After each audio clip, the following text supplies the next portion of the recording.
Oras Bishop Joel Porlares, alas 8:07. Programang nakikinig, programang inaalam ang masasabi mo, programang magbibigay ng tama at totoo. Para tama ang alam mo, tara, usap tayo para malaman ang Damdaming Bayan. Live sa DZRH Radio, DZRH TV at DZRH Digital.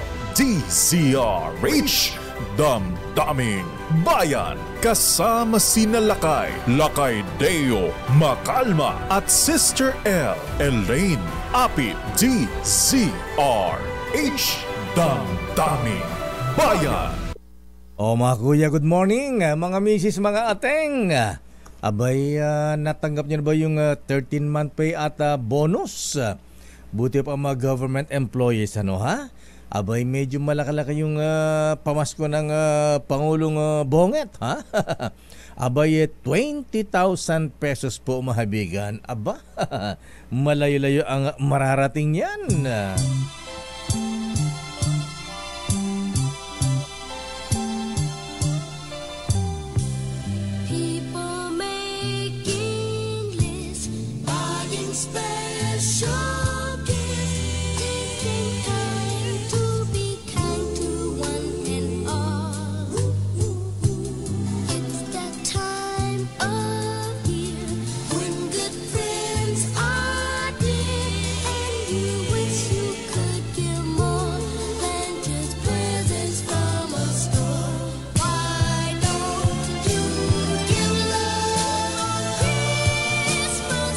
Yan ang kailangan natin, Mayor Wesa Gatchalian, ha? Abay, give love on a Christmas Day. Give bonus and 13-month pay, di ba? Abay, kesa nag-aaway-away, politika, Diyos ko naman. Abay, pwede ba mag-holiday din kayo sa politika? Abay, sarip na pag-usapan natin ang, di ba mga misis, ha? Abay, nadaanan ko sa may bindi kanina, laki-laki ng karatula ng nung billboard ng streamer ng World Trade Bazaar, ha? Mga dapat samba murang bilhin, samba magandang mamili, ha? Mga ganun oy, malaki ba yung bonus ni Bossing, ha? Abay, sa mga Taipans, mga habigan, sino kaya ang malalaking magbigay ng bonus at 13-month pay, 14-month pay sa kanilang mga empleyado? Sino kaya mas galante? Si Kapitan Lucio Tan? O nga pala, hindi natin masyado narinig si Kapitan ngayon, ha? Aling Luz Tan, ayan. O kaya si RSA, Don Ramon Ang. Yung mga Kastila kaya, ha? Mga Don Jaime Sobel de Ayala, ha? Kumusta kayo silang magbigay din ng bonus sa kanilang mga empleyado? Sino ba? Don Ricky Razon. Lance Go Kongwei. Good morning sa mga taga Katay Pacific. Cebu Pacific. Katay tuloy. Cebu Pacific. Abay, ngayon po mabigan ng dagsan ang mga pasahero papuntang mga probinsya. Abay, okay na ba ang Cebu Pac at Philippine Airlines? Sana hindi magkagulo-gulo sa flights ng ating mga pasahero, ha? Lalo ngayon po mabigan ay pinalawig ng Paulo Marcos ang holiday. Idineklara ng Pangulong BBM ang December 26 bilang special non-working holiday. Di mahaba-haba ang bakasyon, mga misis. Iwasan mo na mga politika. Yan, yung West Philippines na yan. Pwede ba iwanan muna yan? Kaya lang, eto yata ang hindi maiwasan, mga kuya, mga misis, yung tagtuyot, El Nino, ha? Ano nga ba ang mangyayari? Abay, sinasabi ni Secretary Renato Solidum na baka daw February, March, April hanggang May, abay, mararanasan natin ang tagtuyot, mahabigan, ha? Naku, Diyos ko po, ha? Pero ngayong Kapaskuhan naman, Secretary Solidum, ha? Sana po walang tagtuyot ng bonus at 13-month pay, ano po, ha? Anyway, kiring asan mahabigan na maganda umaga na sa ating linya. Ang DOST Secretary Renato Solidum. Ito'y pinag-usapan din sa cabinet meeting kahapon ng Pangulong Marcos. Itong issue ng El Nino at ang nag-preside sa Malacanang ay si Secretary Solidum. Secretary Solidum, sir, magandang umaga po at Merry Christmas. Magandang umaga, Lakay, at sa lahat po ng inyong taga-subaybay. Merry Christmas. Ayan, ano itong report niya sa Malacanang kahapon na Secretary, sir? Talagang grabe nga po ba ang magiging epekto ng El Nino sa susunod na taon? Base po sa pag-aaral ng mga scientifico at nagbabantay ng tinatawag nating pagbabago ng temperatura sa tropical Pacific Ocean, ay nagsasabi na yung El Nino na nabigyan na natin ng babala na mangyayari ay maituturing na nag-intensify at magiging malakas o strong El Nino. Dahil po ang temperatura, temperature anomaly, yung temperatura na binabantayan ay lumagpas ng 1.5 degrees centigrade, masyado mainit. At ang iba't ibang mga models ay nagsasuggest na itong El Nino ay pwedeng tumagal pa hanggang second quarter ng 2024. Wow. At siyempre, kailangan ding bantayan yan kung talagang hanggang second quarter lang ba o magpapatuloy pa. Pero sa ngayon, yan lang ang muna ang tinitingnan 6 months ahead. At dahil po may malakas na El Nino, magkakaroon po ng pagbabago sa dami ng ulan na kung saan ay maapektuhan po ang iba't ibang probinsya. Nagsisimula ng epekto dito sa ating bansa. Nung habagat ay hindi masyadong pansin kasi may mga ulan na dala ang habagat, pero dahil nga amihan na, wala na masyadong ulang dumarating. Kaya ang pinakamatinding tinitingnan ay hanggang Mayo, mas marami pong mga probinsya ang magkakaroon ng tinatawag na drought condition. 65 nga or 77% ng total number ng provinces sa Pilipinas. Wow. Itong sinabi niyong 65 provinces na maapektuhan na Secretary Sera, anong probinsya po ang matinding maapektuhan? At dito ba maapektuhan ba ang ating mga pananim ng palay, mga gulay? Ano po ang mga probinsyang ina-expect natin tatamaan ng matindi? Well, ang drought condition ay essentially except yung northern part ng North Luzon, from that part, yung region Ilocos, Cagayan Valley, regions 1, NCR, region 4, 4A, 4B, region 5, Visayas, 4, 6, 7, and 8. Wow. Yung pinaka northwestern side ng Mindanao, yung Zamboanga Peninsula, at saka yung pinakadulo, may bandang Sarangani, Sultan Kudarat area. Yun po yung mga nabanggit na may mga drought condition na posibleng mag-exist sa Mayo, hanggang Mayo. So ano mangyari yan? Yes, sir. Yung simula naman po ay hindi naman talaga sabay-sabay, magiging mas matindi lang. Sa bandang January, December, meron ng siguro nag-iisang probinsya itong sa Bulacan. Pagdating ng January, dumadami na yung probinsya, maging 11, February 24, 37 sa March, April 45. Ang kasagsagan, mas marami na by May 65 na.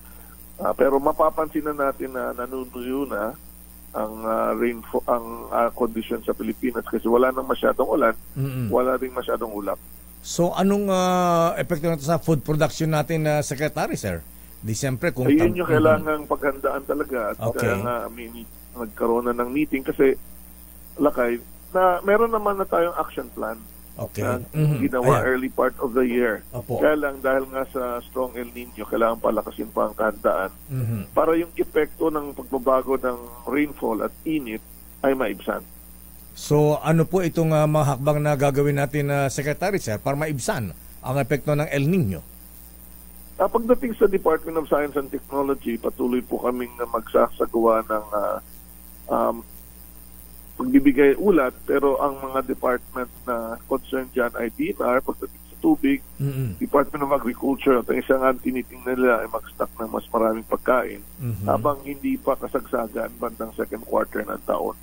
At kailangan din makipagtulungan sa local government through DILG na yung distribution ng tubig at paggamit nito ay tama lang at hindi yung talagang waldas, no? Hindi dapat nag-aaksaya. Nabanggit mo, Secretary Sir, na mag-imbak ng pagkain. Bakit ina-expect ba natin magkaroon ng food shortage sa pag tumama ang El Nino phenomenon? Kung baga, kailangan mong maghanda para kung sakaling walang masyadong tubig, meron kang mga pagkain pa na magagamit. Ayan, naku, kung tagtuyot, anong alternative natin na pwedeng itanim, Secretary Sir? Kung siyempre, may mga root crops din na pwedeng itanim. Pwede rin namang from the perspective ng nutrition and health, mas masustansya po yan. Pero siyempre, kailangan nating maging masinop sa paggamit ng tubig at siguro ang isang posibleng tingnan ay kung magkakaroon pa tayo ng cloud seeding and rainmaking opportunity para doon sa mga lugar na may ulap na pwedeng maging ulan. Wala pa tayong coordination na Secretary Sir sa DNR kasi aminin natin isang problema ng ganitong El Nino ay yung kalbo nating kagubatan. Kumusta po ang natin na Secretary, yung reforestation natin? Actually, pinasimulan na rin ito ni Vice President Inday Sara Duterte, di ba? Sabi niya, mga public schools ay kailangan magtanim din ng puno. Tama po yun, pero siguro sa sagot sa katanungan nyo, pwede po kayo makipag-ugnayan directly sa DNR. Part na naman po sila ng El Nino Task Force. Ayan, naku, sa panahon naman, Secretary Sir, ayan, pinag-usapan natin epekto sa agrikultura. Paano po yung mga nasa city, ayan, dito sa Metro Manila, ayan magkakaroon po ba ng mga brownout, ganyan, mainit ba ang panahon at maaaring magdulot ito ng heat stroke, Secretary Solidum? Importante po na talagang makita natin na dito sa El Nino ay magkakaroon din ng pag-init ng temperatura. At sa Northern Luzon, mainit yan tulad ng Cagayan Valley na pwede mga 41 degrees. Dito sa Kamaynila, ng ibang part ng Luzon, o 38 to 39 degrees yan. So ang Department of Health sa pagtulungan with other departments ay magpapaalala na yung overexposure sa araw ay hindi maganda sa kalusugan at dapat ay nag-hydrate po tayo, na umiinom ng tubig regularly upang hindi tayo maapektuhan sa init at magkaroon ng heat stroke, minsan ay natutuloy pa sa kamatayan. So dapat yung mga nagtatrabaho po sa labas, sa dapat construction, alam nila sa farming, yung pagkabalot at may protection sila at syempre may sapat na inumin na kaya regular nilang iinumin.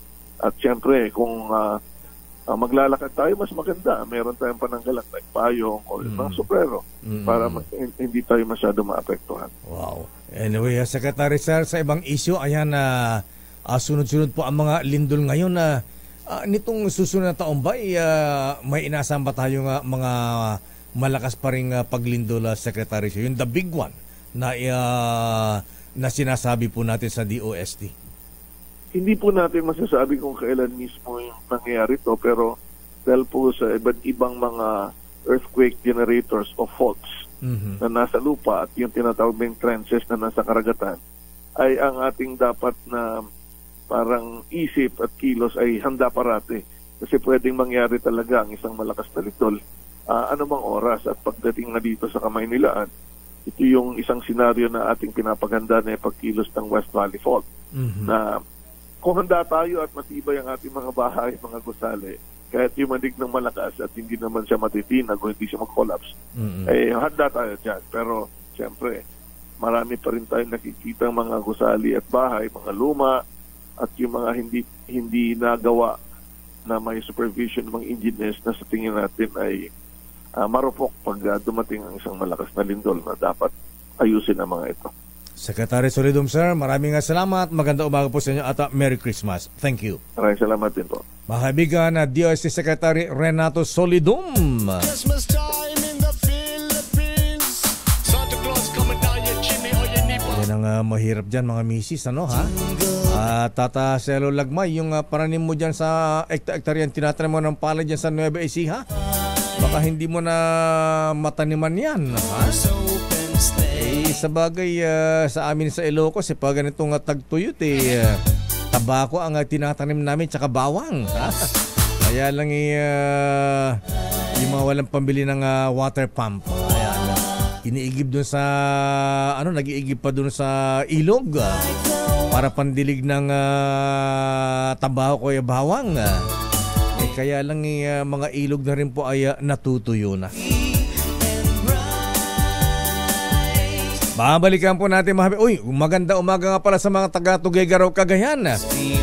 Governor Manny Bamba. Aba. Abay, di ba balita natin na kahapon na Justice Sam Martires. Di ba balita natin kahapon yung maraming Chinese, yung grupo-grupo. Abay, madalas sa mga firing range dito sa Metro Manila, ha? Diyan sa may arms corps sa Marikina, yung firing range kay Jetro, diyan sa may Makati, ayan, dito sa Makapagal.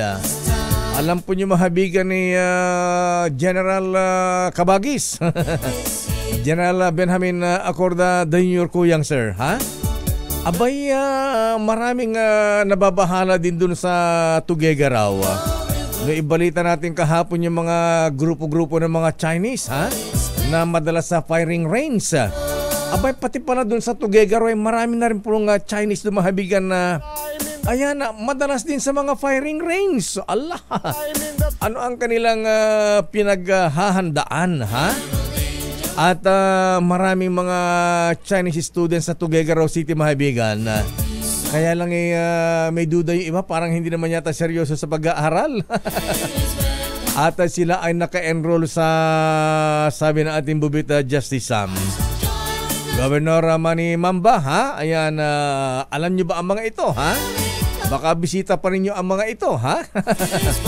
Abay, nag-aaral sila sa St. Paul University, University of Cagayan Valley, St. Louis University, Tuguegarao. At panay ang firing, ayan, target shooting dun sa saan ba yun? Sa may Moria Shooting Range. Aba! Bakit ganun mahabigan alam natin mga Chinese pag nagpupunta sila rito sa Pilipinas negosyo, nagpupunta sa Divisoria, nagtitinda doon.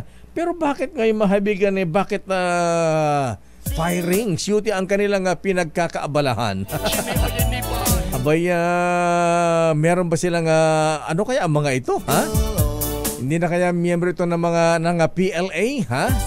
People's Liberation Army ng China, ha?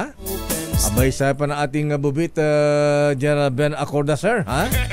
Teka, sino ba ang PNP chief dyan sa Tuguegarao? At Cagayan PD, ha? Provincial Director. Sino ba ang PD dyan, Grace Vera Sanasano? Aba, yung mga Chinese students panay din ang palakas ng katawan, ha? Panay ang jogging halos araw-araw dun sa Cagayan Sports Stadium. Aba. Abay, medyo naka-intriga itong mga ganito nga nangyayari, mahabigan, ha? Kala natin puro negosyo lang ang ininti natin mga kapatid na Chinese na nanggagaling ng China, ha? Abay, firing ang pinagkakaabalahan. Ano, sasabag ba sila sa target shooting sa competition? O may malaking pinaghahandaan? Ayan tuloy, si Pangulong Marcos at si President Xi Jinping nag-usap din pala dun sa Amerika nung ano nga ba yun? APEC Summit ba yun, Malu, ha? Ayan. Abay, chinichika ni Senate President Mig Subiri, ha? Abay, kinukwento pala ng Pangulong Marcos kay Senator Migs. At medyo ipinaalam ng Pangulong Marcos na wag naman tayo iharas sa West Philippines si kay President Xi Jinping. Pero kung napapanood niyo po mahabigan si Xi Jinping, ano, ha? Abay, kung makita po niyo ito mahabigan parang poker face, ha? Abay, sabi ng Pangulo habang kinakausap si Xi Jinping nakatingin lang sa kanya. Walang kibo, ayan, walang reaksyon. Parang player ng poker mahabigan. Walang reaksyon, ha? Ayan, abay, kakaiba itong presidente ng China, ano, ha? No talk, no reply. No response. Ay, naka talaga, oo. Paano kayo makipag-communicate ang Xi Jinping, ano, ha? Puro PD, ayan. Presidential decree. Babalikan po natin mga isyong yung mahabigan. Teka muna, meron tayong flash report. Ano ito? Flash Report. Flash Report! Nako, ito na nga bang sinasabi natin na Fire Marshal Paul Pili, ha? Abay, halos araw-araw meron pong sunog. Abay, ngayon naman po mahabigan, may malaking sunog sa isang warehouse sa may Santa Rosa, Laguna. Ito ay nakataas ngayon sa ikatatlong alarma. Aba, anong warehouse ito, ha? Saan sa Laguna at anong nakaimbak dyan? Alice number 8, Christian Manyo, please come in. Christian. Lakay, isang sunog nga ang sumiklab sa isang warehouse sa bahagi ng Santa Rosa, Laguna ngayong Miyerkules ng umaga. At batay sa initial report ng Taxpayer Philippines, ito ay warehouse ng kilalang electronic company na ngayon ay nakataas para sa panaunahan sa Pilipinas, DCRH. Ito si Christian Manio.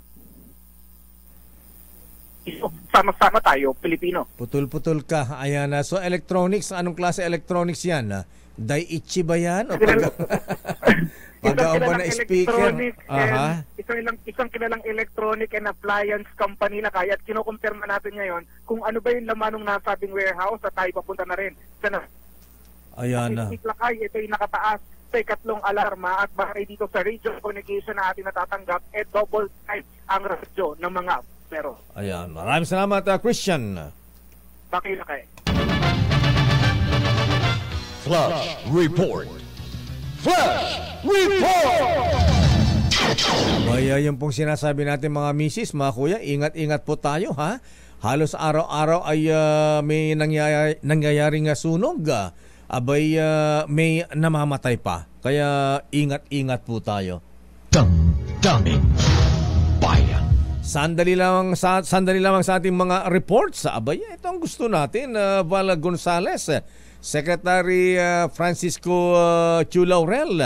Abay, tindahan ng Kadiwa, ayan, ibinalik na.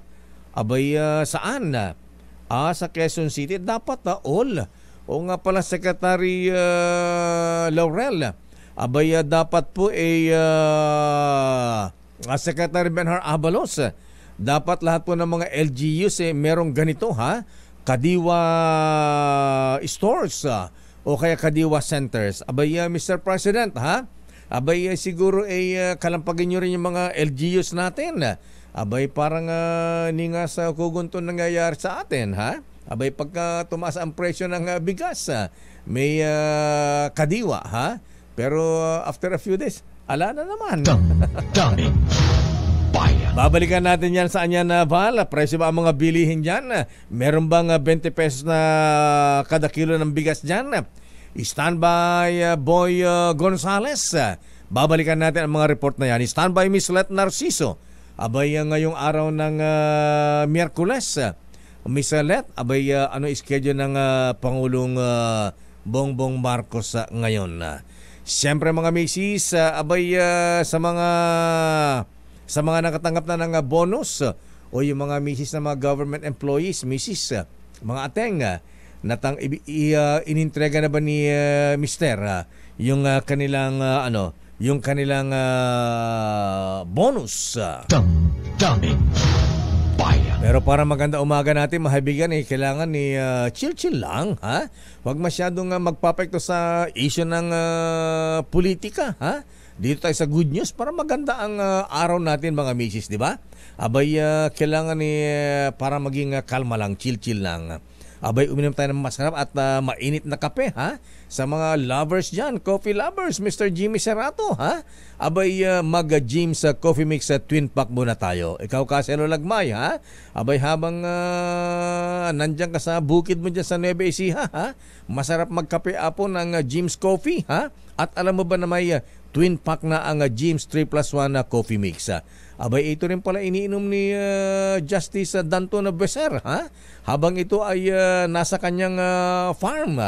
Ito ay may plus ingredient na Korean ginseng na nagpapasigla ng katawan at memorya. Ang Jim's 3-in-1 Coffee Mix Twin Pack ay may spirulina na mayaman sa protina at minerals. Kaya naman napakasarap magkape. Siyempre mga misis, mga kuya, ha? Lalo kung kapeling mo ang mahal mo sa buhay, o di ba? Ano pang hinihintay po ninyo? Mag-Jim's 3+1 Coffee Mix ka na. Jim's 3+1 Coffee Mix Twin Pack, tulong para may plus ka sa life. Damdamin Bayan. Oras Chief Justice Alexander Mundo. Abay, si Jay. Kumusta po ang bonus ng mga justices natin at saka mga judges, ha? Mga court employees. Oras. Bilis naman na oras. 8:33. Ang balitang ito ay hatid sa inyo ng ACS Manufacturing Corporation, ISO certified, maker of world-class quality Pride detergent. Bingo Plus. Bingo sa saya, plus sa panalo. Champion, gawang peerless na 60 years ng tapat na walang katapat. Kapag may pangamba sa pain medicine, don't worry. Maging panatag. Mag-Flanax. Champion, gawang peerless na 60 years ng tapat na walang katapat. Kapag may pangamba sa pain medicine, don't...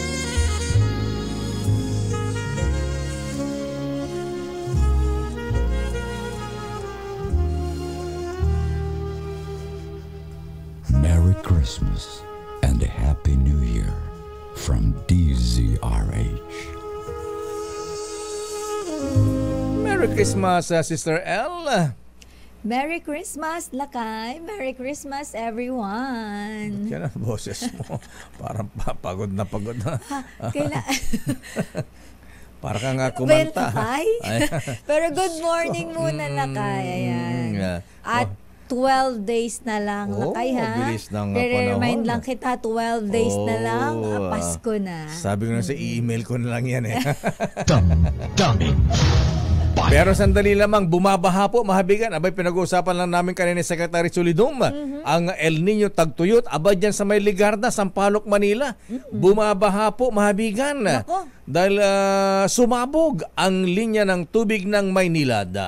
Boy Gonzales, Boy Next Door, please come in. Anyari? Lakaya dayo, Sister M, nag-subside na. Nag-subside na yung buo yung bahang tubig ng Manila na hanggang tuhod. Hanggang tuhod? Diyos ko. Dami na ba nasaya na tubig, Boy? Oo, dito sa may Legarda. Dapat naman to ng Arellano University. Arellano University. Nabiyak lakay yung kalsada, yung gilid na kalsada. Nabiyak. Wow. Doon lumabas yung bulwak ng tubig na napakalakas.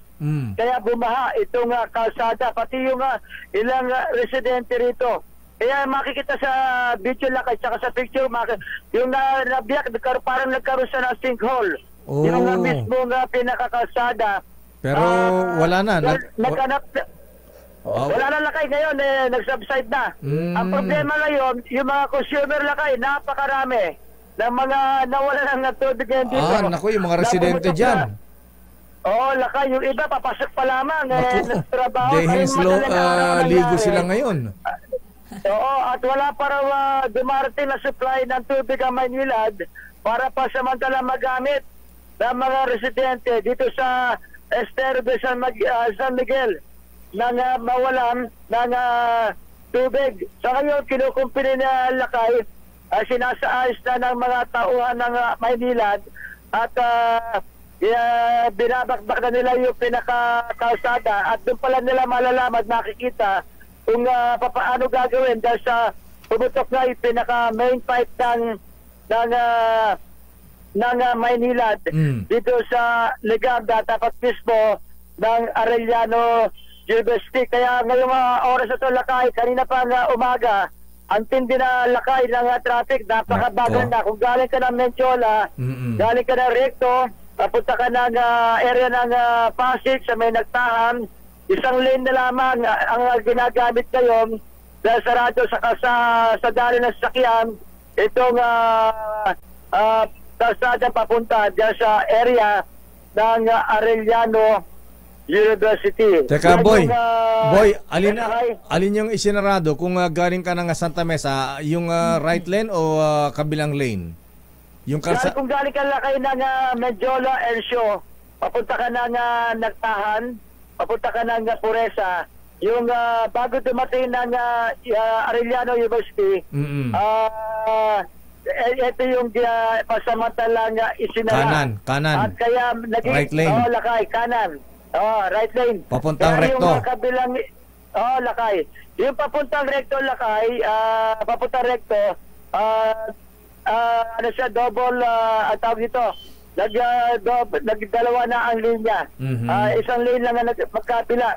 Pero ang sarado, yung kung galing ka ng Mendiola, papunta ka ng Nagtahan, ito ang sarado. Okay. Yung bago ka dumating ng Arellano University. Andito rin yung mga tauhan ng MMDA at ng Manila Traffic and Parking Bureau para magmando ng masikip na daloy ng sasakyan. Mula sa kauna-una sa Pilipinas, DCRH, ito si Boy Gonzales, tuloy-tuloy sa pagkabalita, tuloy-tuloy sa serbisyo, sama-sama tayo, Pilipino.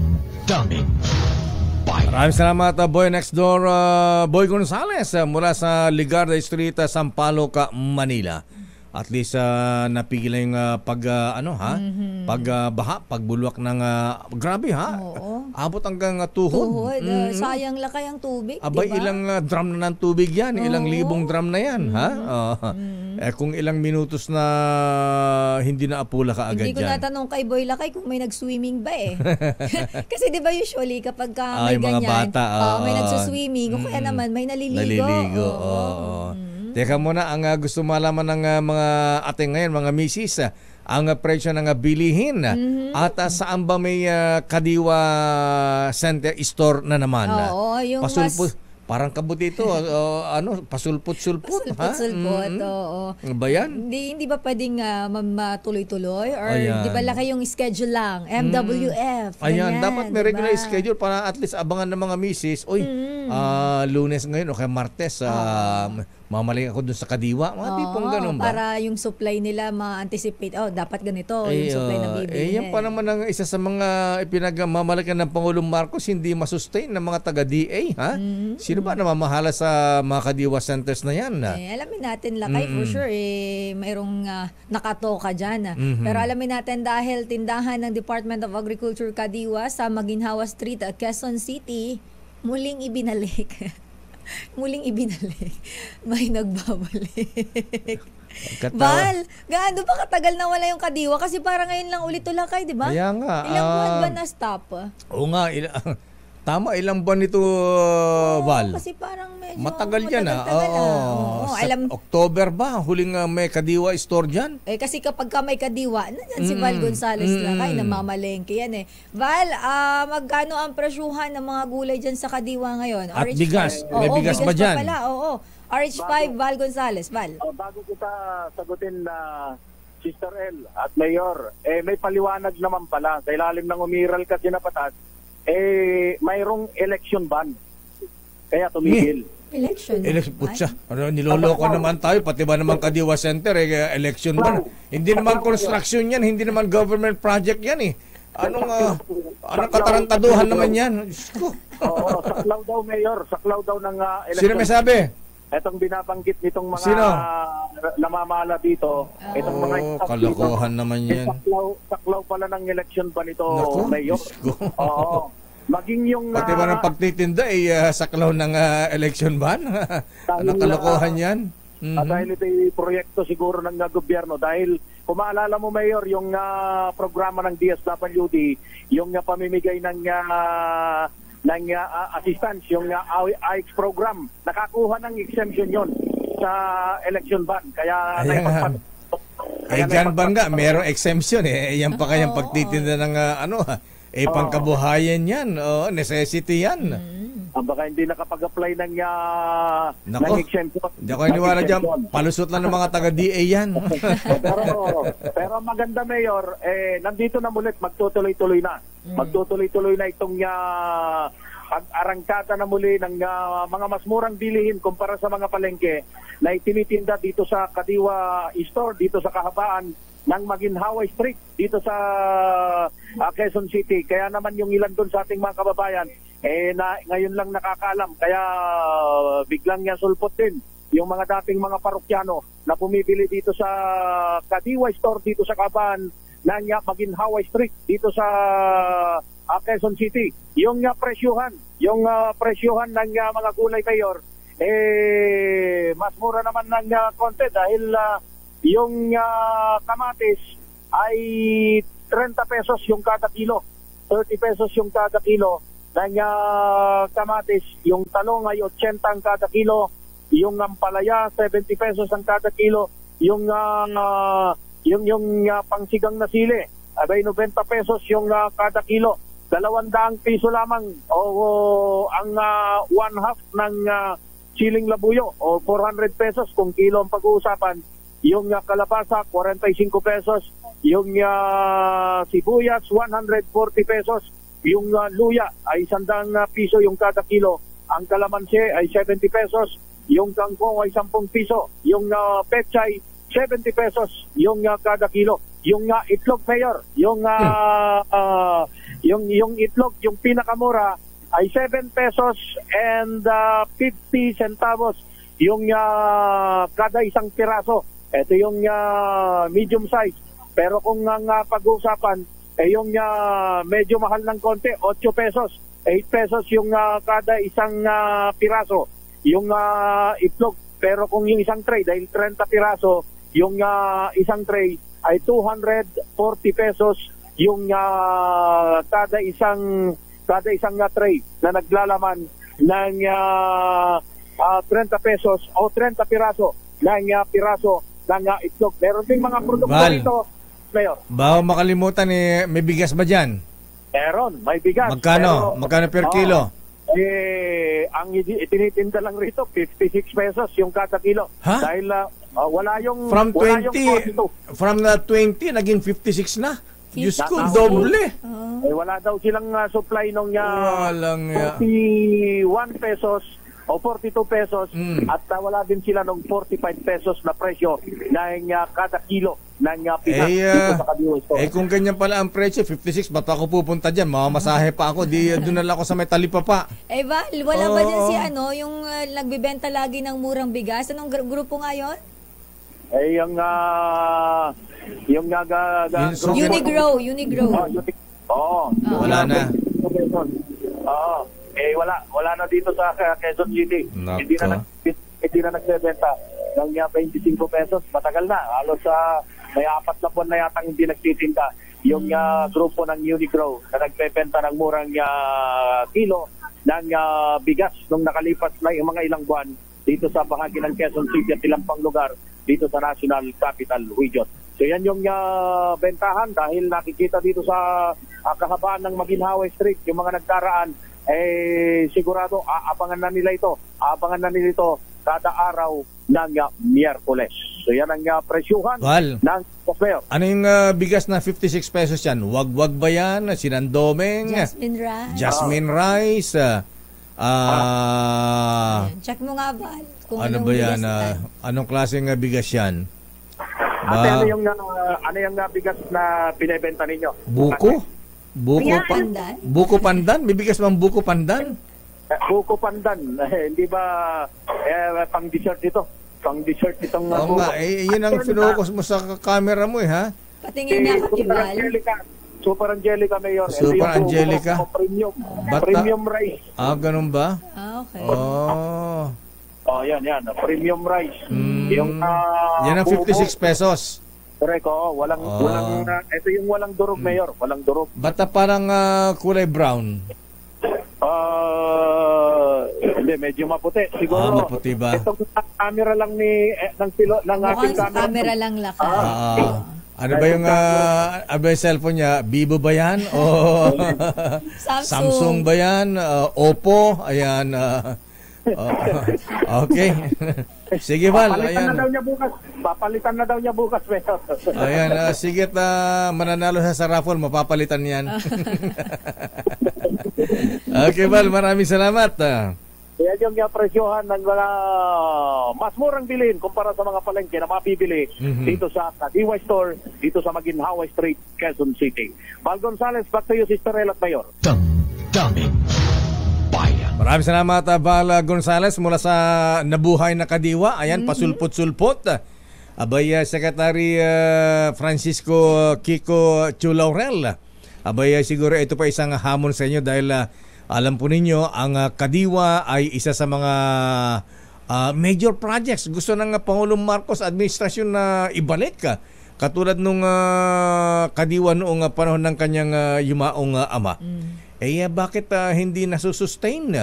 Abay, at bakit yung bigas ay nadoble pa ang presyo? Oo, alam mo Lakay, may nag-message sa atin si Caso J. Jimenez, sabi niya, buko pandan daw, niluluto nila, pero same price daw, mas mahal, pero madali daw mapanis, may ganun pala. Kasi may halo yan buko pandan, pampabango yan. Pampabango ba yun? Oo naman kasi pagka yung dahon lang yung pandan. Ewan lang kung paano ginagawa. Binababad ba yung kondon? Sasako yung dahon ng pandan? Pero pagka nagsasaing, kung gusto mabango yung may pandan. Pagka nagsasaing ka, Sister Ella, lagyan mo ng dahon ng buko pandan. Yun ang technique doon. Talaga ba? Di kaya marunong magsaing, puro rice cooker ka o nagkakabisto, mas marunong pa magluto sa iyo. Bye ma, love you ma. Marunong na ako ma, di ba? Ganun ba? Sandali lamang sa ating mga reports. Standby, Edniel Parosa. Abay, kumusta man ang presyo ng bilihan? Saan ba si Edniel? Balakay nandyan sa may Marikina si Edniel. At yung mga diabetic Lakay, abangan nyo itong report ni Edniel. Standby, Edniel, kumusta ang presyohan dyan? Standby, Rain Nadara. Abay, sandali lamang. Batiin ko lang muna ito, Justice Sam, kasi napaka-importanteng tao ito. Happy birthday. Sa'yo ang inumin, sa'yo ang pulutan. Happy birthday. Sana'y di tayo malasing. Abay, ito ang wag nating kakalimutan batiin ng happy birthday, Sister Ella. Sino ba yan, Lakay? Alam mo kung bakit? Dahil ito ay, maraming nagmamano dito sa birthday celebrator na ito, Sister Ella. Mga senador, mga congressman, sino ba to? Mga mayor, gobernador, ay maraming nagmamano dito, Sister Ella. Sino yan? At malipat sa mga naging presidente. Ayan, Lord in his own right, sabi nga nila, Sister Ella. Happy birthday, Mr. Bong Pineda ng Pampanga. Ayan, di ba? Ba't ka natawa? Parang alam ko na kung bakit. Bakit naman? Hindi mo inubo ka rin. Hoy, ayaw ni Aling Nanay Baby Pineda ng ganyan, ha? Ayan, teka muna, binabati ko si Bong Pineda. Anong minamadali mo dyan, Malu, ha? Abay, napaka-importante. Batiin natin ito dahil binabati ni former Governor Nanay Baby Pineda, ha? At si Governor Dennis Pineda. Ayan. At binabati rin ng dating Pangulong Gloria Macapagal Arroyo. Kita mo, ha? Ba naman? Kababayan ay taga Lubao ito, ha? Pampanga. Lubao, Pampanga. Ayan, happy birthday, bossing. Ayan, ilan taon na ba si Bong Pineda, parang Darly De Roca, ha? At sa kanyang birthday, Miss Jenny, sandali lamang at kailan natin batiin ito dahil may pag-golf pa ito, Justice Romy Barsa. Alam ko kasama ka rito, ha? Justice Joe Lopez, kasama ka ba rito sa maglalaro dyan? Bawal. Ayaw ni Chief Justice Alex Jasmundo ng mga mga justice na nag-golf. Ayan, oo. Ang paraffle pa naman dun sa BP Golf Cup dun sa Pradera, Pampanga, Sister L, na magsisimula Sabado. Ano lakay? Dalawang brand new Land Cruiser, Mr. Cesar Lizer, black and white. Grabe naman. Sa inyo ba galing yan? Very generous naman. Dalawang Ford Raptor. O saan ka pa, Attorney Orly D, ha? At meron pang tatlong kotseng pahol in one prize. By courtesy of Auctioneers Incorporated, ba? Galing pa ito kay Amba, kay parang Romela Sitin. Isang Photon Harabas, isang Cherry Tigo at isang EV, electric vehicle. Isang Jetour Ice Cream. Meron palang kotseng ice cream. Happy birthday, Bossing. Ayan, itong best friend ni Atong Ange. Ayan, kalaban sa sa business. Ayan, kalaban ng business. Kaya lang daig na daig ni Bong Pineda si Atong Ang. Alam mo kung bakit? Si Bossing Bong Pineda, may mga politiko nagmamano dyan, hindi lang mga marami, ha? Ayan, sabi ko siya, mga senador, mga congressman, sabi ko, presidente. Yan ang Mr. Bong Pineda. Ninong. Happy birthday, sir. Ayan. Happy birthday, Ninong. Iba ito, ayan, iba to. It's Ay Nanay Baby, good morning. Ayan. At happy, ito, ninong ko ito. Si Senator Manny Villar, birthday din pala ngayon. Ay, Senator Manny Villar, sir. Ayan, kumusta ang Villar City, ha? Ayan. Happy birthday mula kay Senator Principal. Ayan, Cynthia Villar, of course. Senator Mark Villar. At Congresswoman Camille. At Mayora Avic Amarillo. At happy birthday din kay Senator Serge Usmeña. Kumusta ka na, Senator Serge, ha?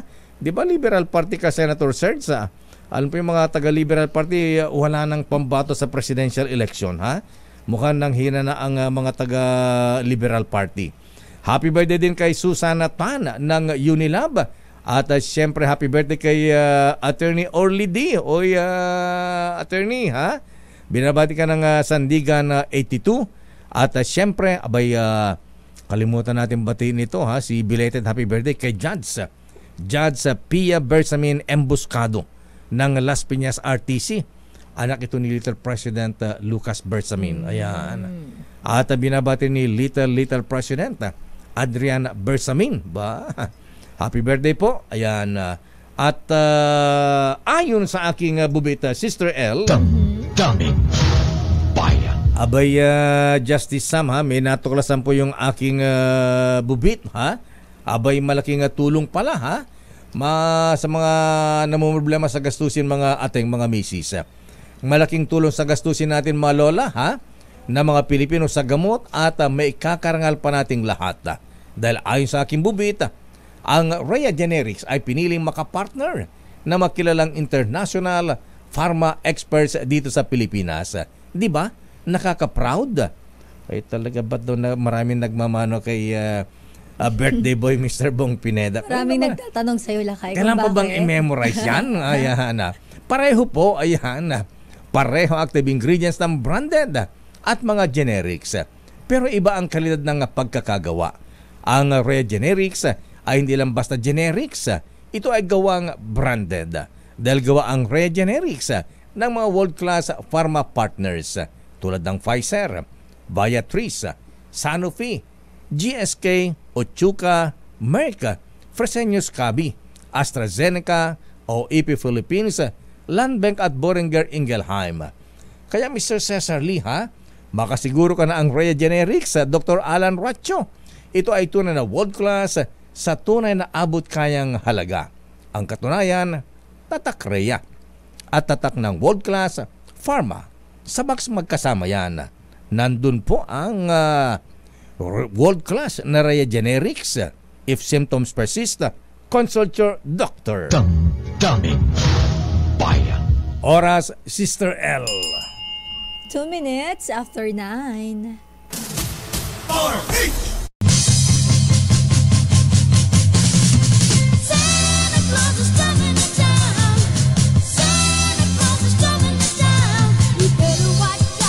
Oras, Sister L. 9:06. Kakahawa ng boses mo. Sandali na mga nasa ating linya po, mahabigan ang head ng corporate Communications ng Maynilad. Oy, si Mama Jenny Rufo, ha? Miss Jennifer. Mama Jennifer, Miss Jenny, good morning.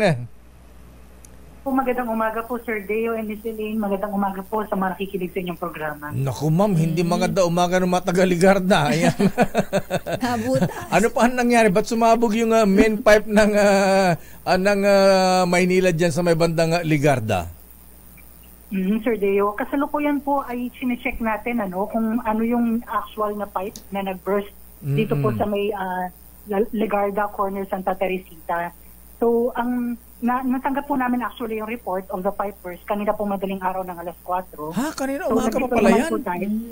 Opo, sir. Natanggap po namin yung report that early. Pero, so, nag-deploy po tayo agad ng contractors. Sa ngayon, sir, na-dewater na yung lugar. So, pero sinara pa po natin yung eastbound lane, yung papuntang Santa Mesa para mag-giveaway po yung kasalukuyang ginagawa na leak repair activity sa lugar.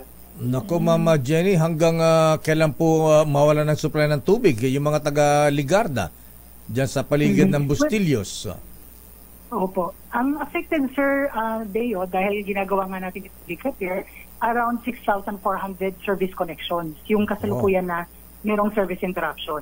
So, meron po tayong nakadeploy ngayon na 7 mobile water tankers para masirbisyohan po muna ng tubig itong mga na-affect ng ating service interruption para magawa po natin yung leak repair. Ongoing pa po yung ating assessment doon sa pipe na nasira. We will give updates po in the succeeding hours kapag alam na po natin kung ano yung nature ng damage at kung ano po yung estimated repair completion po natin. Malaki daw ba ma'am yung nasira? Di ba kaya na epoxy yan? Yung napanood natin sa Facebook o sa social media, Sister L, kahit na may tubig, baha ay may basa ay kayang tapalan. Well, malakas po kasi yung water pressure sa lugar. So, sinecheck pa po natin sa ngayon, hindi ko po masabi kung ano yung specific pipe na na-damage at kung ano po yung cause. Pero we're doing the assessment.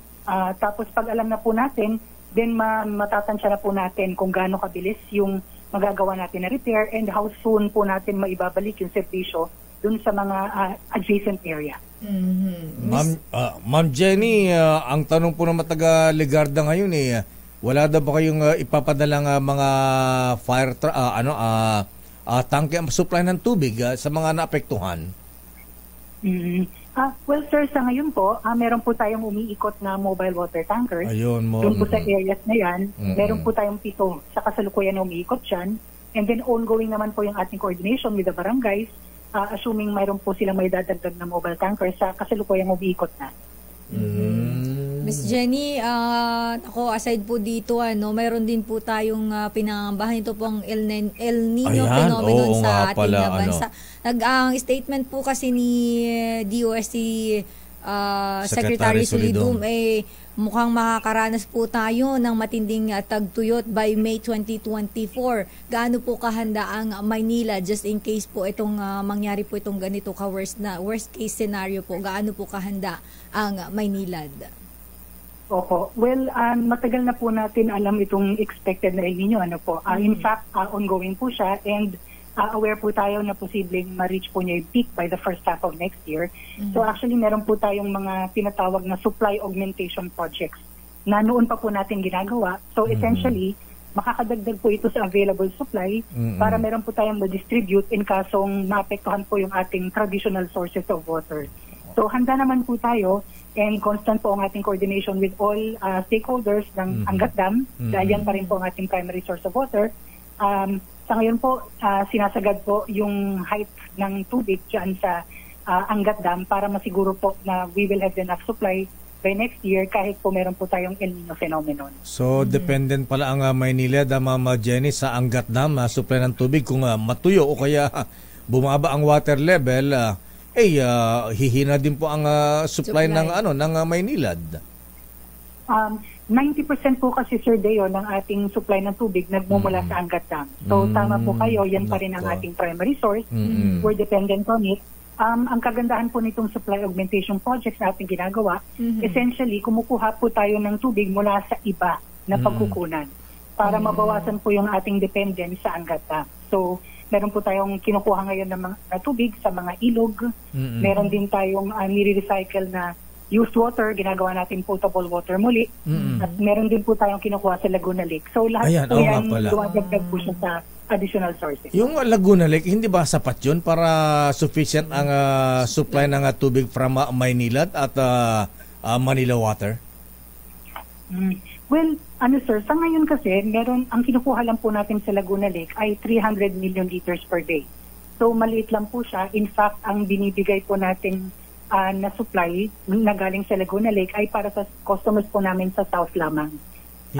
But of course, we're building a new plant sa may barangay poblasyon po, and that will add another 150 million liters per day sa aming production po na nagmumula sa Laguna Lake. So pwede pong dagdagan ang kukunin natin tubig sa Laguna, Dibay? Yes sir, kasi meron naman po tayong coordination with NWRD, kasi syempre kailangan po natin ng permit for extraction sa mga ganyang sources. Tapos we have that permission.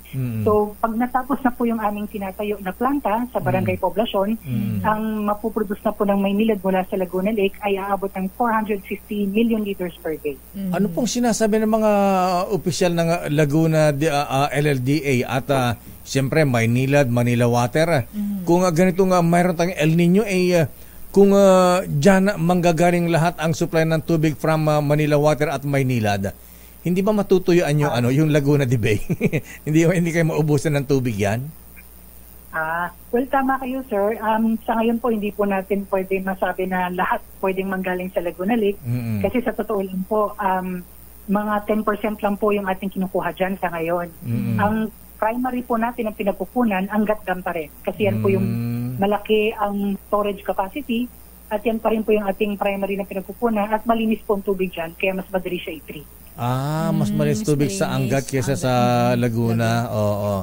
Pero at least sa Laguna de Bay, may kasamang bangus.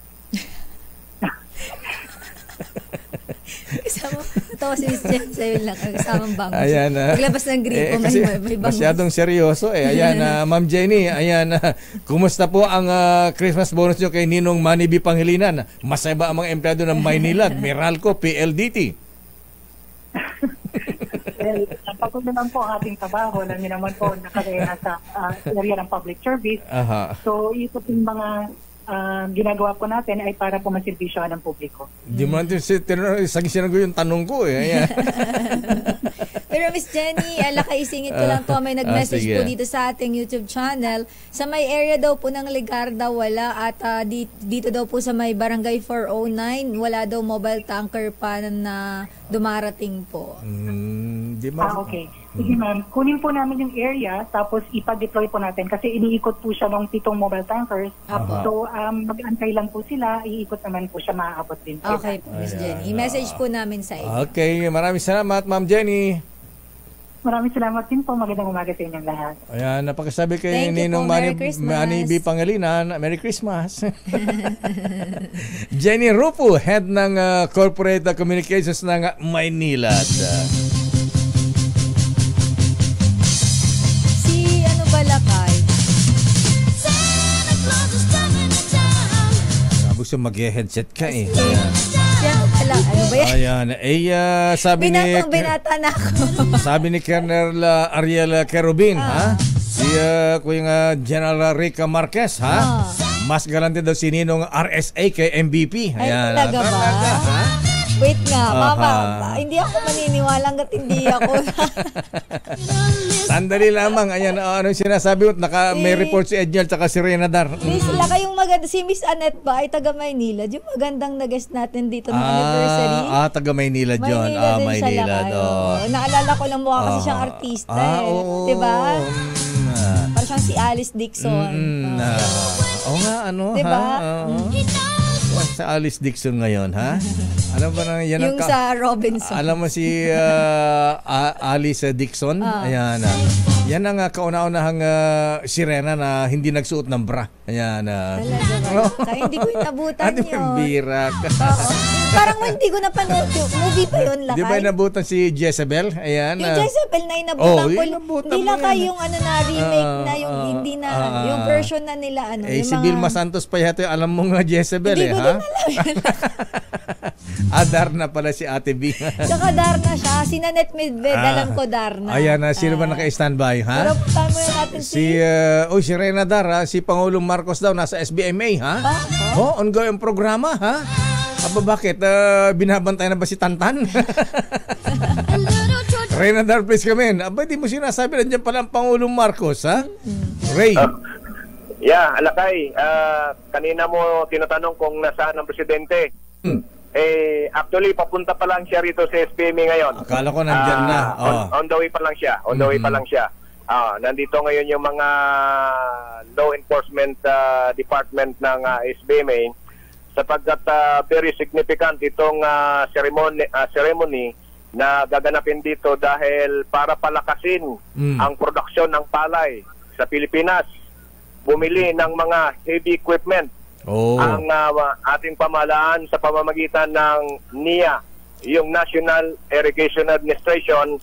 Bumili sila ng mga backhoe o yung mga excavator at mayroon silang boom truck at may mga barge.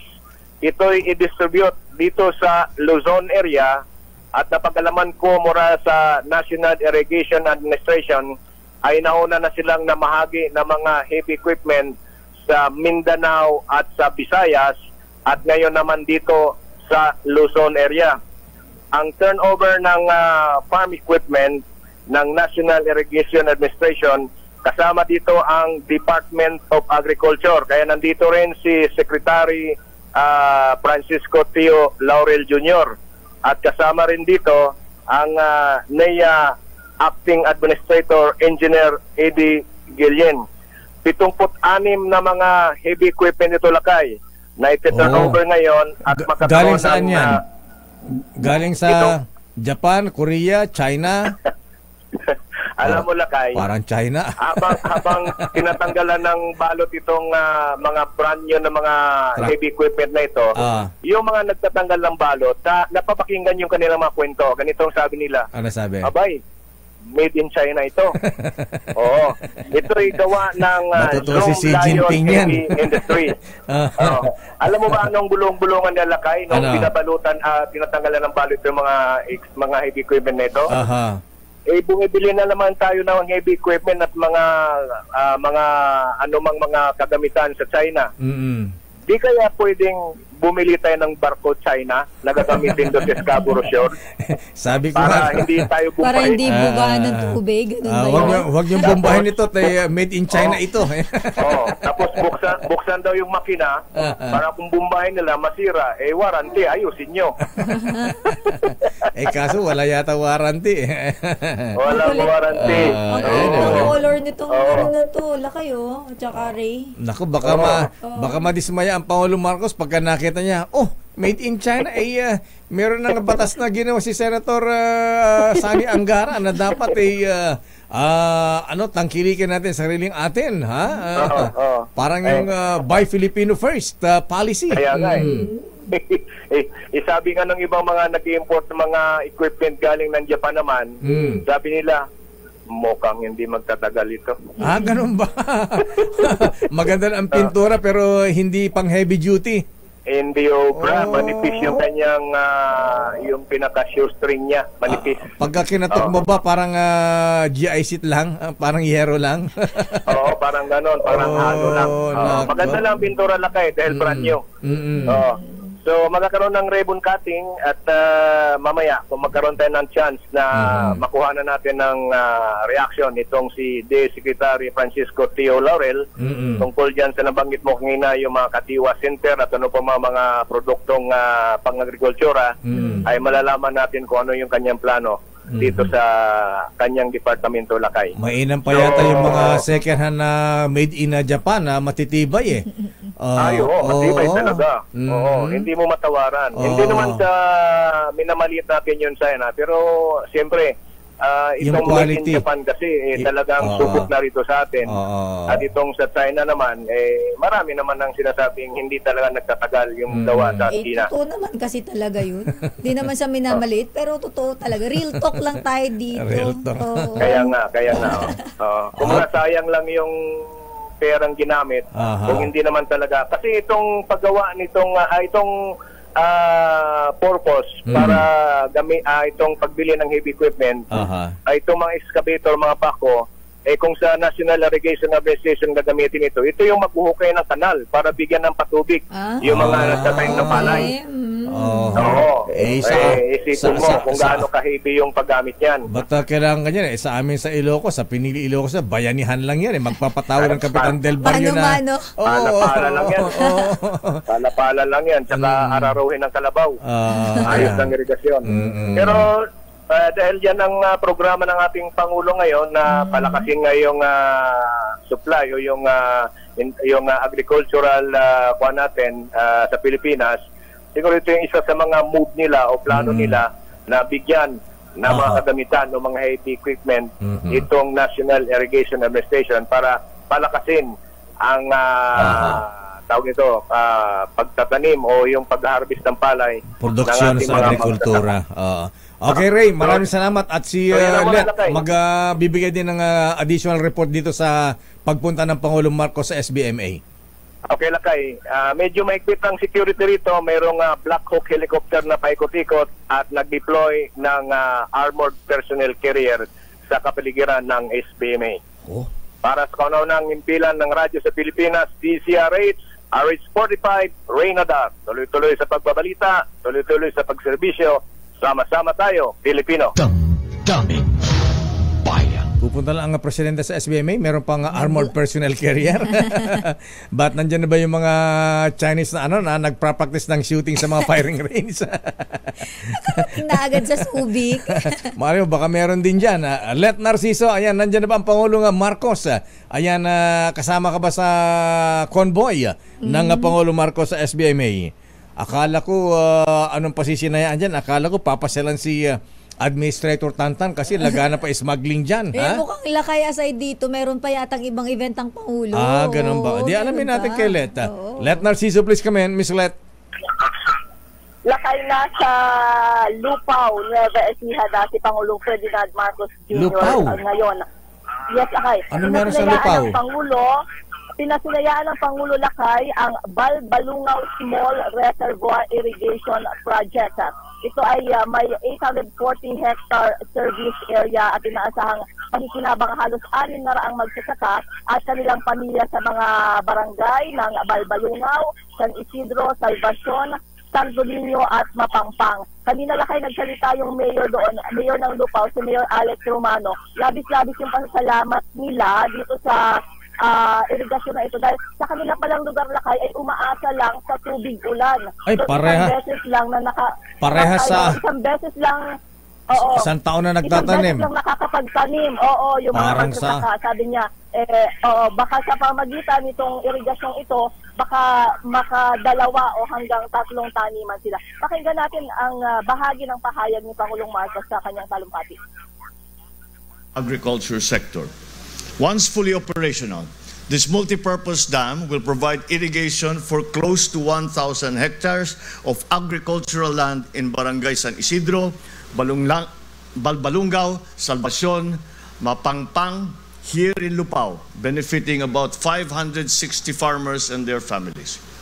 The dam will generate diversified income opportunities through increased crop yields, fish culture, tourism, and watershed management for environmental protection. It will likewise facilitate hydroelectric power generation and serve as a flood control mitigation infrastructure for the communities along the river for years to come. I enjoin all government agencies, local government units, and the private sector to coordinate towards securing the sustainability of water resources and the ecosystem that surrounds the reservoir. That the integrated watershed management plan serve as your guide in monitoring, protecting, and conserving the Balbalungaw watershed to prolong the lamb's service lifespan. I also call upon the NIA and the Department of Agriculture to make sure that there is timely completion of the other facilities of the project, such as its hydropower, its watershed components, so that communities will be able to fully enjoy the benefits of the project. Anticipating the success of the BSRIP in transforming the province's lands into thriving hubs of productivity, we remain steadfast in our pursuit of food security, poverty reduction, and economic growth. As of December 2022, our nation has made significant strides. Over 2.1 million hectares of our irrigable land, a testament to our relentless dedication to increase our irrigable lands around the country, to increase the production of our food products, to make sure that we have a secure food supply for our countrymen. We have generated around 25,000 hectares of new irrigation areas and restored nearly 9,000 hectares of irrigable land. We aim to establish more than 275,000 hectares of new irrigation areas to restore around 80,000 hectares of existing irrigation areas by 2028. On another note, I wish... Miss Leth? Lupao, pagkatapos nga sa Lupao ay Punta ng Lubao. Si Pangulong Marcos, Lupao Lakay, Lupao. Akala ko Lubao Pampanga, maki-birthday kay birthday boy Bongpi. Lupao Lakay, Lupao. Lupao pala. At pagkatapos dyan ay didiretso nga ang Pangulo sa Subic Freeport Zone sa Olongapo City, Zambales para pangunahan naman yung pag-turnover ng excavators na binili ng National Irrigation Administration. Kasama ng Pangulo sa mga aktibidad na ito, sina Agriculture Secretary Francisco Laurel Jr. at NIA Acting Administrator Eduardo Guillen. Dahil ang Central Luzon Lakay nananatiling top producer ng palay sa bansa, kaya itong mga prioridad na proyekto ay tinututukan ng Administrasyong Marcos. Ako, Let, eto, narinig ng mga kababayan ko sa Pinili, Ilocos Norte, abay, Lakay, apo, bagamang kini, apo, Presidente ka. Dito yung ayan tayo ka, nabayag nga request tayo ka, apay, awan mo, irrigasyon, kunada. Maraming mga proyektong pang-irigasyon na nakapila. Actually, itong inaugurate ngayon Lakay ay ito ay proyekto pa nung nakaraang administrasyon pero hindi kasi ganun kabilis. Kaya ang utos ni Presidente, yung mga kaya ng tapusin agad, tapusin na kasi ihahabol Lakay sa paghahanda dito sa El Nino. Ayan, yung request namin, panahon pa ni dating Paulong GMA, ilang beses ko nang inirequest to kay dating Agriculture Secretary Art Yap, ha? O sige, titignan natin Lakay. Ayan, hanggang ngayon, tinitignan pa rin. Ayan. Parang kami dyan sa Lupao, Miss Let, na pagka walang ulan, hindi na kami mapagtanim ng palay dyan. Oo, Lakay. Oo, kung hindi rin naman ganun karami yung ani, paano yung masusustain para sa buong taon ng pangangailangan ng mga kawawa yung ating mga magsasaka kapag ganyan. Kaya, Apo Presidente, abay, charity begins at home, Apo. Nagkita kailim ta Ilocos, ayan, at Apo, pagka farmers ang kausap natin, ang Tagalog kayo, Apo. Sige. So papasala ng Pangulo Marcos si Jonathan Tantan ng SBMA. Doon yung susunod niyang event Lakay. Ayan. SBMA. Sabihan na, Tantan, ha? Overspeeding tayo, ha? Dahan-dahan lang. Okay, sige. So, after Lupao pupunta ng SBMA. SBMA Lakay. Tapos, anong susunod? Yan so far, yung schedule niya ngayong araw. Di ba siya imbita? Pagkatapos dyan, babalik na sa Malacanang. Di ba siya imbita ni Nanay Baby Pineda sa birthday ni Mr. Bong P? Hindi wala ba? Ganyan Lakay. Ganun ba? Kala ko sasaglit din na maki-birthday. Ayan. O ba't natahimik kayo? Sinabi mo yung birthday. Parang si Wislet hindi siya tumibo. No comment. Kilala ba si Bong Pineda? Si Sister L, di kilala si Bong Pineda eh. Okay, sige. So yan lang kaya ang schedule ni Pangulong Marcos ngayong araw. Ngayong umaga, nasa Central Luzon ang Pangulo. Balik sa inyo Lakay at Sister L. Damdamin.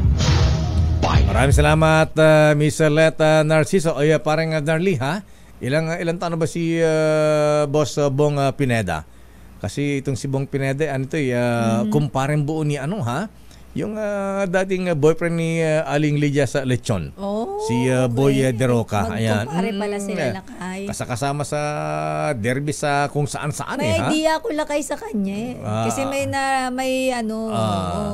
basta siya ay asawa ni former Governor Nanay Baby Pineda. Ayan. Ang tawag sa kanya ay tatay. O kaya 1-2. Alam mo kung bakit 1-2, ha? Alam ni Popoy yan. Ayan, Popoy Tarok, bata 1-2, ha? Kasi ang birthday niya, ayan, December 12. Kaya 1-2 ang, parang code name ba? Code name. Parang FJE. Hi, Freddy. Good morning. Ayan. Napapalingon ako. Kala ko nandito si Boss. Ganun ba? At syempre, para malayo ang marating natin, mga kabigan, ha? Standby, Edniel. Suma naka-standby. Si Edniel Lakay nandito standby, Edniel. Ayan, syempre, para malayo ang marating natin, dapat talaga marunong makipagsabayan. Tingnan mo ang Peerless Products Manufacturing Corporation. 60 years na sila. Pero hindi lang sila sumasabay, consistent sila sa innovation na tumutugon sa pangailangan ng mga Pilipino. Di ba, Parimbik? Isa sa produkto ng Peerless ay champion na lang dekada ng nagbibigay ng quality detergent products. Long-lasting bar na di agad natutunaw noong 1977. Nagtatagal ito ng 8.8 days underwater based sa product at test. Purong powder detergent na walang halong chalk noong 2004 at mabulang liquid detergent noong 2021. At hindi lang yan, ang Kala na mabangong detergent at Fabcon and Hana shampoo and conditioners with the collagen ay innovations din nila. Dahil sa mga ito, kitang-kita na sumasabay sa panahon ang Peerless para i-improve ang buhay ng mga Pilipino. Patuloy pinanindigan ang panata na tapat na walang katapat. Happy 60th anniversary. Peerless. May you have more years of success. Damdamin. Bayan. Ay, Manay Lolit Solis, good morning. Ayan, kumusta ka naman ay? Get well soon. Oras, Sister L. It's 9:34. This time. Tapos ito'y San Miguel. Madi Ilocano. At siyempre, parang sa yan, ha? Ayan, yung mga may Christmas party nga pala, ha? Abay, ingat-ingat sa pagkain ng mga lechon, ha? Ayan, para safe, kailangan ni yung lechon ni Aling Lydia, ha? Hanapin yung cholesterol free. Ayan, para iwas sakit batok, ha? Ayan, ay Aling Lydia, good morning, ha? Ayan, si parang Darlene ba ang nagjajagin ng mga baboy ninyo para walang cholesterol ang mga lechon natin?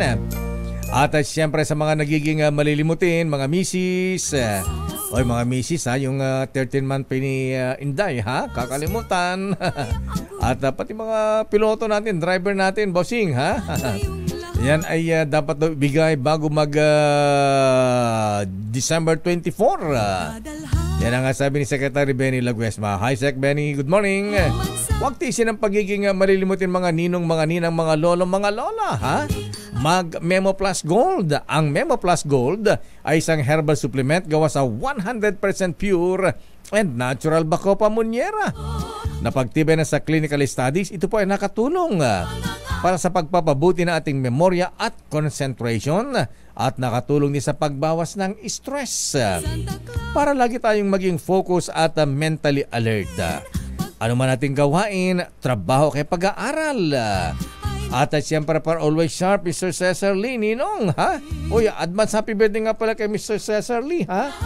Sa Martes pala ang birthday niya, ha? Tuesday Bilis-bilis. pala, December 19. 19 Ayan. next week. Ayan, 55 na siya. Ayan, 20 years ago.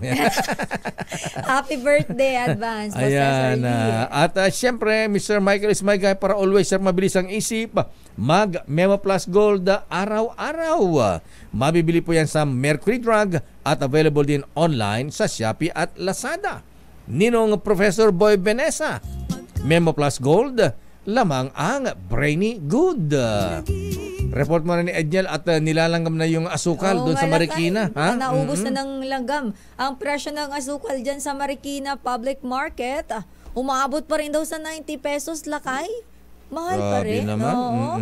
Alamin natin ang buong detalye kay RH52, Edniel Parosa. Edniel. Lakay at Sister L, magkahalong bad news at good news ito. Depende sa tingin ng mga mamimili. Bakit? Dahil ang bentahan ng asukal lakay sa Marikina Public Market mas mahal kaysa sa pagdaya ng mga producer o yung mga nagbabantay ng farm gate price. Pero mas mura naman kung ikukumpara sa average retail price na namamonitor ng Department of Agriculture sa iba pang mga pamilihan sa Metro Manila. Umaabot sa 90 pesos ang per kilo ng asukal dito sa Marikina City Public Market. Mas mataas ito ng 10 piso sa estima ng United Sugar Producers Federation na pinakamahal dapat na bentahan ng asukal sa mga pamilihan. Ayon sa hanay, bumagsak ang farm gate price ng asukal mula 3,200 pesos mahigit patungo sa 2,500 bawat sako o 50 kada kilo. Dapat umanong maglaro lamang sa 77 hanggang 80 o 80 ang presyuhan nito sa mga palengke, pero may kamahalan din itong mabibili sa Metro Manila. Dito nga sa may Lacson Store, gaya sa iba pang mga tindahan sa Marikina, ang mabuting balita mayroong 70 pesos na washed na sugar. Pero 90 pesos naman ang pinakamahal na refined sugar, kaiba sa iba ng mga 82 pesos sa bawat kilo. Ang isa pang good news naman, lakay, ayon sa may-ari ng Francine Store, buwaba ang kuha nila ng asukal nitong mga nakaraan at pinasahang magtutuloy-tuloy sa mga susunod na pagkakataon. Batay doon sa estimate ng Department of Agriculture, sa ibang mga pamilihan o palengke sa Metro Manila, umaabot sa 100 pesos ang average na presyo ng asukal. Medyo mura kung ikukumpara dito sa Marikina City Public Market. Ayan, wala nga pakialam mga diabetic sa presyo ng asukal. Ang gusto nila, presyo ng bigas. Magkano ang kada kilo ng bigas sa Aling Nelia Sari-Sari Store? Naku kayo, wag mo nang itanong yung kay Aling Nelia. Bakit? Dahil medyo mahal. Ganun ba? Medyo mahalan. Oo, kahit ako nasasaktan ng aking damdamin ngayon kapag may bumibili dahil wala ka namang choice kundi patungan. Pero lakay kung bigas sa mga malalaking mga palengke sa Metro Manila. O dyan sa Marikina. May 40 plus to 50 plus, pero laki yung mga 48, medyo madalang na Medyo hindi na yung kagandahang klase, yung 48. Yan ang isa sa mga frustration ng Pangulong Marcos, yung kanyang campaign na 20 pesos kada kilo ng bigas. Ala na. Ayan. Bumalabs na. Pagkausap natin yung mga tindero, nagpatupad, remember, ng price cap sa bigas, yung 45 at 43 o 48. Pero hindi rin naman daw yung bumenta dahil nga naman ang ibinibigay sa kanila ng kanilang middleman ay yung mga buhaghag o yung mga hindi yung magandang klase ng bigas. Kaya hindi rin naman pinapatulan ng mga mamimili. So ang asiste, nung tinanggal yung price cap, siya namang nagbalikan sa 50 plus yung presyo ng bigas. Average yan sa mga iniikutan nating palengke sa Metro East. Kung makakita man tayo ng 48 o more than 40 pesos, most likely, yan na yung mga buhaghag o yung may kapangitan na klase ng bigas. Sabi pa nga ng iba, pang aso, lakay at Sister L. Sige, maging aso na lang muna tayo. Huwag na lang daw muna tayo mag-rice. Mag-rice na lang daw muna. Pero alam mo kayo mga construction worker, ha? Ayun, hindi pwedeng no rice. Nagtatrabaho sa bukid, hindi pwedeng walang kanin, ha? Ayan, di baling walang ulam, basta may kanin. Anti-poor din lakay pag sinabi mong mag-diet na lang Kasi ang mahirap, wala namang choice kundi tuyo. Ayan, noodles, yung mga maalat, tapos ang kasalo ay kanin. Talagang yun naman talaga ang kaya lang ng hindi ka makakapag-diet doon, Edniel. Walang diet doon. Talagang mataas ang sugar at mataas ang sodium. Ayan. Okay, maraming salamat, Edniel. Maraming salamat lakay at Sister L. Back to you. Maraming salamat, Edniel Parosa. Sandali lamang Grace Vera Sansano, dumako tayo sa Kamara. Legislative franchise ng SMNI ni Pastor Apollo Kibuloy. Binababawi na ng Kamara de Representantes. Nako. Sino bang nagpapatawag kay Pastor Kibuloy? Si Senator Risa Ontiveros ba o pati sa Kongreso man ng Milky? Kaya na yung pinapatay mo sa microphone. Huling-huli ka sa camera. May lumilipad ditong hindi naman Gamo-gamo. Hindi naman lamok. Fruit fly. Ayan. Fruit fly. Kasi may mga prutas tayo dito. Oo nga, ayan. Sagana kasi mga apple, tsaka peras, tsaka cat dito. Ayan. Maraming salamat po sa mga nakakaalala. Pagpalain kayo ni Lord. Asan na? Manang Milky Regunan, please kami. Milky. Lakay at Sister L, formal nang inihain sa Kamara ang panukalang bawiin ng legislative franchise na ibinigay sa Suara Sub Media Corporation o kilala sa business name na Sunshine Media Network International o SMNI. Ito ay ang House Bill 9710 ni One Rider Party List Representative Ramon Rodrigo Gutierrez. Binanggit sa bill ang alegasyon ng paglabag sa mga probisyon ng prangkisa kabilang pagpapakalat umano ng fake news, red tagging at kabigo ang sumunod sa reportorial requirements sa Kongreso. Sa hiling naman ng House Committee on Legislative Franchises na pinamumunuan ni Congressman Gus Tamunting, tinukoy ng ilang mamabatas ang iba't ibang pag-abuso ng SMNI. Ayon kay Gutierrez, ang misinformation at misinterpretation ay may seryosong implikasyon lalo na sa publiko at magdadala ng social at political divide.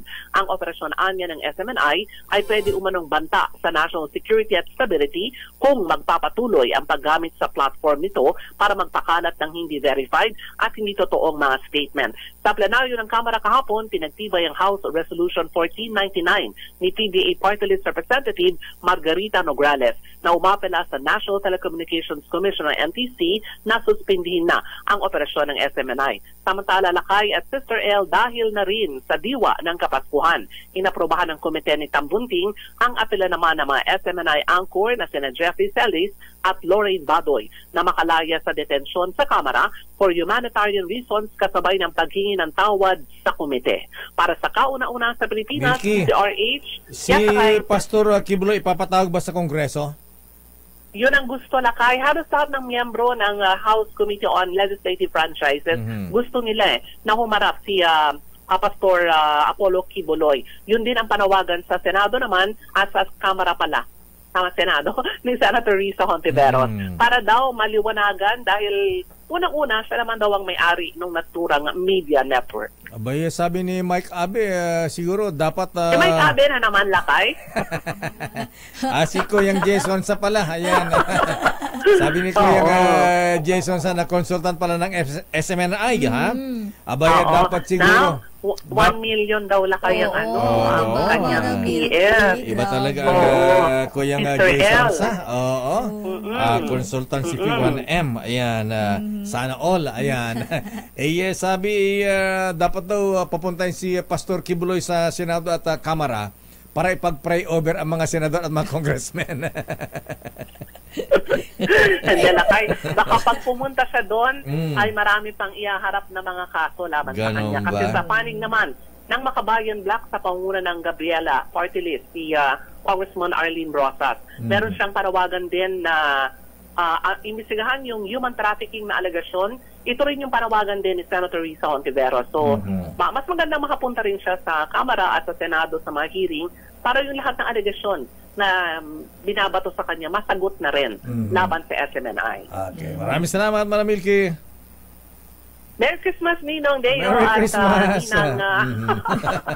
Malamil sa kayong magnininang sa'yo. Yun na, parapol mo na 50 inches na TV. Ayan. May pangako ba? Dali mo na rito. May pangako yan. Oo, i-email ko na lang kay Maring Malulakay. Sabi ko na nga ba, Ilocana ka Para sa kauna-una sa Pilipinas, DCRH, ako si Neil Cregunan. Tuloy-tuloy sa pagbabalita, tuloy-tuloy sa serbisyo, sama-sama tayo, Pilipino. Maraming salamat, Manang Milky Regunan. Good morning, paring Tolits. Ha? Tolit sa palapag, dati yung kasamang rumboy sa halina lang ito, ha? Sabi niya, pre, lagyan na isang kutsaritang suka kapag magsasaing para hindi madaling mapanis. Ganun ba yun? Hindi ba yun maglalasa sa kanin? Oo nga, isang kutsarita lang daw. Ayan, di ko alam yan. Pang-baby yung mas maliit na, ano. Oo. Tapos sama ng pandan. Ayan, dapat ng pandan. Happy birthday, Aling Mercedes. Ayan. Si Mercedes Serbano, birthday pala, ha? Binabati yung kanyang dating boyfriend, Lotto King, Greg Serbano. Standby, Gracia, standby, Nicole Lopez. Ay, Lakay, pwede ba akong bamati muna? Sige. Batiin ko pala ng happy birthday ang teacher daw ni ni Camar Urbano noong high school na si Mrs. Zenaida Santos. Happy birthday daw po ang pagbati ay kay Sir Mar Urbano na dati yung estudyante at nanonood sa atin ngayon, Lakay. Actually, lagi ito nakatutok sa atin si Sir Al Villanueva, ayan, ng LTO Manila. Ayan. Good morning. Ba't hindi si Governor Daniel Scorpio Boy Fernando? Ayan. Hi, Gov. Hi, Gov. Good morning, ha? At kung saan paputok natin yan sa Bulacan, ha? Mag-inspeksyon. Eto muna, ay makasama natin dito sa MBC. Birthday pa lang ni Bong Moyar ng DCRH sa drama, ha? Birthday pa rin Bong. Ayan, si Jerry Gasper, ha?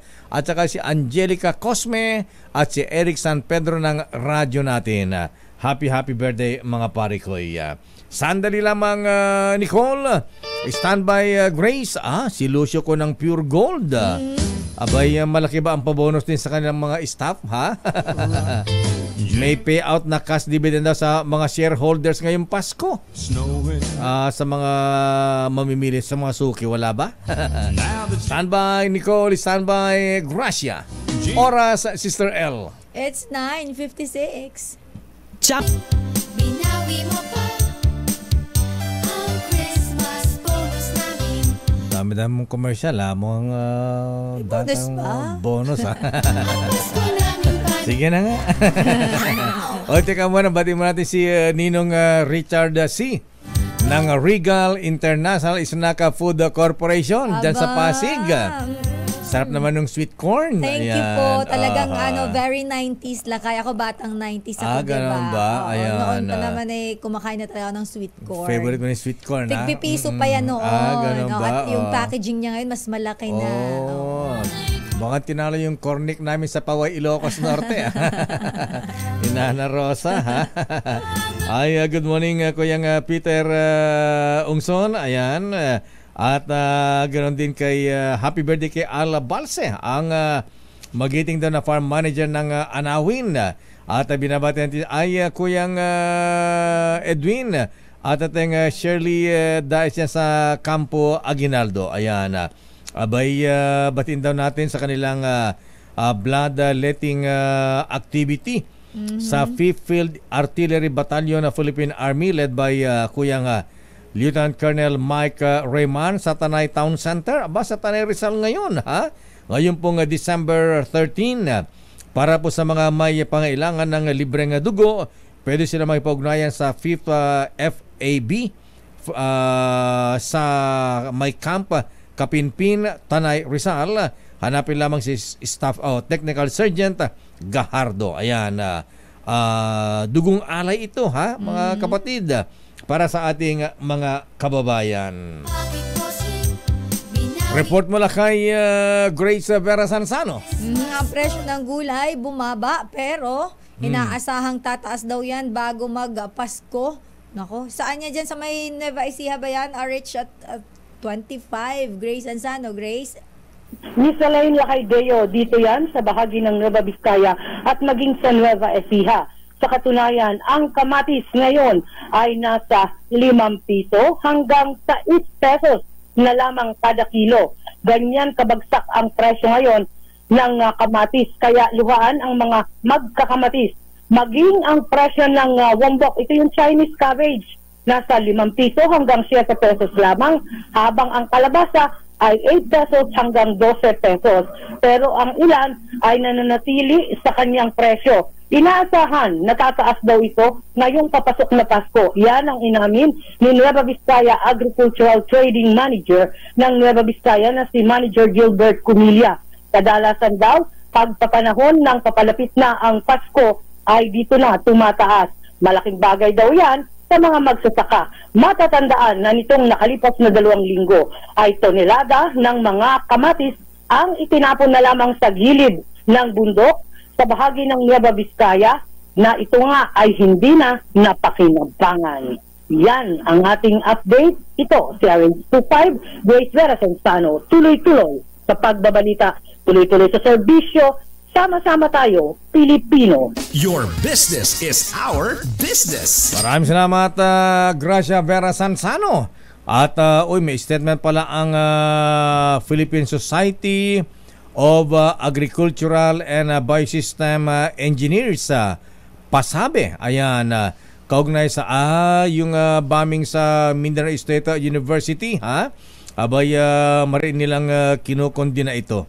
At sila ay nanawagan na sana nga ay hindi na maulit at magkaroon ng katarungan, ayan, sa pagkamatay po ng mga biktima.